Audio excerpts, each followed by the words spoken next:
नमस्कार दोस्तों। आज के इस वीडियो में हम बात करेंगे कि सिबिल स्कोर क्या होता है, सिबिल स्कोर को चेक करना क्यों आवश्यक होता है, इसे मेंटेन करना क्यों आवश्यक होता है, सिबिल स्कोर कितना से कितना तक अच्छा होता है, सिबिल स्कोर किन लोगों का खराब होता है। दोस्तों, आपको सिबिल स्कोर के विषय में अवश्य जान लेना चाहिए अगर आप किसी टाइप का कोई बिजनेस करते हैं तो। दोस्तों, कभी भी आपको किसी टाइप का कोई फाइनेंस करने की आवश्यकता पड़ जाती है तो ऐसे में दोस्तों सबसे मायने रखता है आपका सिविल स्कोर। यदि आपका दोस्तों सिविल स्कोर सही नहीं है तो आपको कहीं से भी किसी टाइप का लोन मिल नहीं सकता है। जैसे दोस्तों हम बात करें यहाँ पे किसी टाइप के फिनटेक कंपनी से अगर आप लोग लोन इशू करवाना चाहते हैं, या दोस्तों आप अपने बैंक से लोन इशू करवाना चाहते हैं, या दोस्तों आप फोन पे, गूगल पे या आधार कार्ड से, हम लोग जानते हैं कि वर्तमान टाइम में काफी ज्यादा ऐप्स के माध्यम से भी लोन प्रोवाइड किए जाते हैं। तो इन सब तरीकों से दोस्तों अगर आप लोग कभी भी किसी टाइप का लोन लेने के विषय में सोचेंगे तब ऐसे में दोस्तों आपको आपका सिविल स्कोर देखा जाएगा। अगर आपका सिविल स्कोर अच्छा नहीं है दोस्तों तो आपको किसी भी टाइप का लोन ऑफर बिल्कुल भी नहीं किया जाएगा। ठीक है, तो अगर आप लोग इच्छुक हैं या जानना चाहते हैं सिविल स्कोर के विषय में A to Z complete information, तो बने रहिए इस वीडियो में। काफी ज्यादा काम की आपके लिए यह वीडियो होने वाली है। आप दोस्तों यहाँ स्क्रीन पे देख सकते हैं सिविल स्कोर के विषय में सबसे पहले आपको ये बात पता होनी चाहिए कि कितना से कितना के रेंज में आपका सिविल स्कोर होता है। दोस्तों आप देख सकते हैं यहाँ पे कि दोस्तों यहाँ पे जो आपका सिविल स्कोर है वो 300 से लेकर के 900 के बीच में रखा जाता है। वहीं दोस्तों देखा जाए तो 300 से 549 तक का जो सिविल स्कोर होता है ये खराब सिविल स्कोर में आता है, बहुत ठीक ठाक ये नहीं होता है। ठीक है, कैसे मेंटेन होगा वो भी आपको आगे बताऊंगा।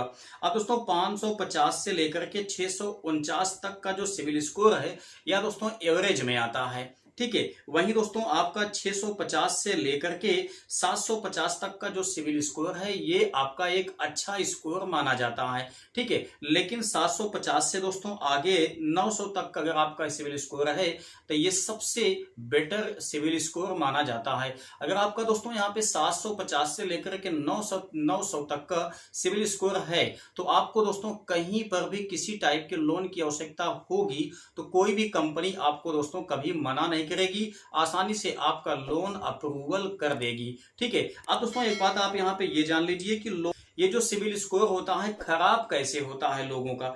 दोस्तों आपके सिविल स्कोर को खराब होने के कई रीजंस होते हैं जिनमें से आपको कुछ मैं यहाँ पे बताने वाला हूँ। सबसे पहले मैं आपको बात करूँ यहाँ पे कि अगर दोस्तों आपने कहीं पर भी किसी टाइप का छोटा मोटा भी या बड़ा कोई सा भी आपने लोन लिया हुआ है तो दोस्तों आपको बिल्कुल भी उसके EMI में लेट नहीं करना चाहिए, अदरवाइज आपका सिविल स्कोर यहाँ से भी खराब होता है। ठीक है, दूसरी बात करें दोस्तों यहाँ पे आपको बहुत ज्यादा लोन नहीं लेना चाहिए, क्योंकि हम लोग जानते हैं जब ज्यादा बड़ा हम लोन ले लेते हैं तो निश्चित है कि ये मान के चलिए कि आपका EMI तो टूटेगा ही। आपका EMI टूटेगा दोस्तों तो आपका सिविल स्कोर तो खराब होगा ही। ठीक है, दूसरी बात दोस्तों अगर आप क्रेडिट कार्ड बनवाए हैं तो आपको इसका यूज बहुत कम करना चाहिए। ठीक है, ज्यादा यूज आपको बिल्कुल भी इसका नहीं करना चाहिए। उसके बाद दोस्तों यहाँ पे बात करें जो तीसरा पॉइंट है इसको आप ध्यान में रखिए। अगर आप दोस्तों कभी भी अपने क्रेडिट कार्ड का यूज करते हैं, ठीक है ना, तो हम लोग जानते हैं कि उसमें जो पैसे होते हैं वो रिफंड करने की आवश्यकता पड़ती है।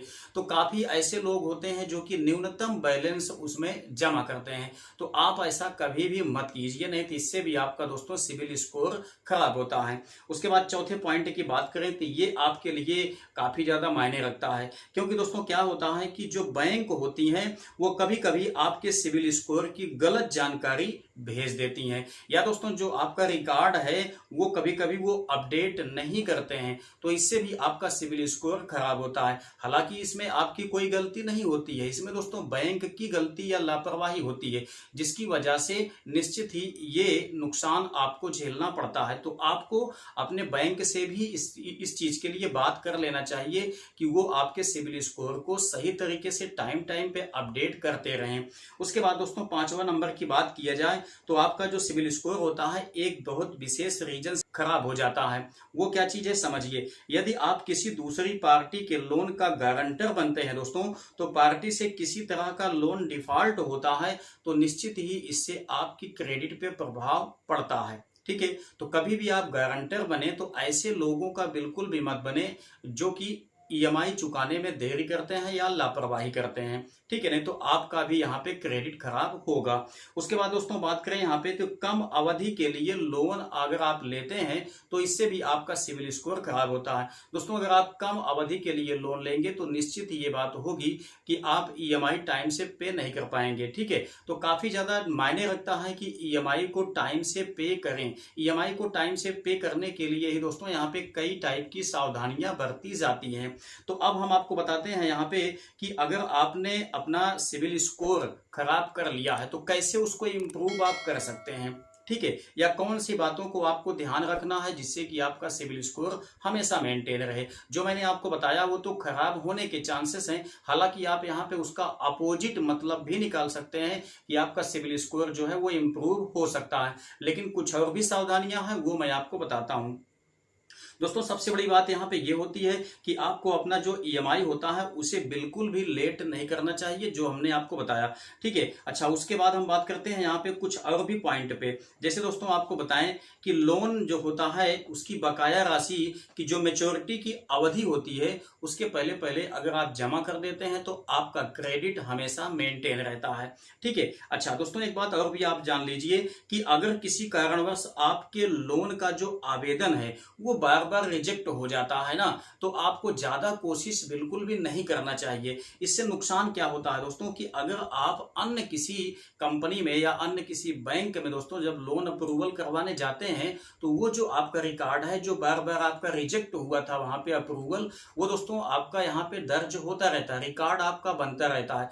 तो अगर आप अन्य किसी बैंक में या फिनटेक कंपनी में जब अप्रूवल करवाते हैं या लोन के लिए आप अप्लाई करते हैं तो आपका वो जो रिकॉर्ड होता है शो हो जाता है, जिसकी वजह से आपको वहां से भी लोन नहीं मिल पाता है, ठीक है। अच्छा कुछ और भी चीजें आपको बताएं दोस्तों, आपके लिए जो जरूरी बिल होती हैं उन सबका टाइम टाइम पे आपको भुगतान करते रहना चाहिए, ठीक है। इन्हीं सब चीजों से आपका सिविल स्कोर मेंटेन होता है। कंपनियां ये देखती हैं कि अगर आप अपने बिल का भुगतान टाइम से करते हैं तो निश्चित ही आप अपने लोन का भी भुगतान टाइम से करेंगे, ठीक है। अच्छा दोस्तों यहाँ बताएं आपको पांचवा जो रीजन है, ठीक है, अपनी क्रेडिट रिपोर्ट को टाइम टाइम पे आपको चेक करते रहना चाहिए। अगर किसी टाइप का कोई फॉल्ट आता है दोस्तों तो उसको आपको सुधार करते रहना चाहिए। इसे दोस्तों आप लोग ऑफिशियल वेबसाइट पे जो होता है यहाँ पे चेक क्रेडिट स्कोर, ठीक है ना, वहां पे आप लोग जाकर के इसको चेक कर सकते हैं कि आपका जो स्कोर है वो कितना है, मेंटेन है या घटा है या ठीक ठाक है, ठीक है ना, ये आपको चेक कर लेना चाहिए। उसके बाद दोस्तों आपको बताएं यहाँ पे कि सभी लेन देन के लिए क्रेडिट कार्ड का प्रयोग बिल्कुल भी आपको नहीं करना चाहिए। यदि आप अपने कार्ड का 30% या उससे कम अनुपात में ही उपयोग करते हैं तो दोस्तों आपका जो सिविल स्कोर है वो काफी मेंटेन बना रहता है। तो ये कुछ सावधानियां हैं दोस्तों जो कि आपको ध्यान रखना चाहिए जिससे कि आपका जो सिविल स्कोर है वह मेंटेन हमेशा बना रहे। अगर आप कहीं पर भी किसी टाइप का लोन अप्लाई करें तो वहां से आपको आसानी से अप्रूवल हो जाए, आसानी से आपका लोन पास हो जाए, ठीक है, आपको कोई दिक्कत ना हो। ये दोस्तों फिनटेक कंपनियों में या किसी भी टाइप के बैंक से या दोस्तों आप कोई वाहन जब क्या कहते हैं करवाते हैं अपना मतलब लोनिंग करवाते हैं तो इन सब चीजों के लिए आपका जो सिविल स्कोर है वो काफी ज्यादा मायने रखता है। अगर आपका सिविल स्कोर ठीक नहीं रहेगा दोस्तों तो आपको किसी टाइप का कोई लोन कभी भी ऑफर नहीं किया जाएगा, ठीक है। चाहे किसी भी टाइप के फिनटेक कंपनी से आप यहाँ पे लोन लेने के लिए सोचेंगे तो दोस्तों आपका सबसे पहला जो चीज है वो सिविल स्कोर आपका चेक किया जाएगा, जो कि आपका ऑनलाइन वहां पे अपडेट हो जाता है, चेक हो जाता है, ठीक है ना। आप ऐसी बात नहीं है कि आप किसी को बताएंगे, आपको बताने की आवश्यकता नहीं पड़ती है, ये ऑनलाइन अपडेट रहता है, वहीं से दोस्तों ये चेक कर लिया जाता है फिनटेक कंपनियों की तरफ से। तो उम्मीद करते हैं कि आज की ये जानकारी दोस्तों आपके लिए काफी ज्यादा यूजफुल लगी होगी। अगर वीडियो पसंद आया है तो लाइक कीजिएगा, अपने दोस्तों में भी इसको शेयर अवश्य कर दीजिएगा। चलिए मिलते हैं नेक्स्ट वीडियो में नई जानकारी के साथ, तब तक के लिए जय हिंद।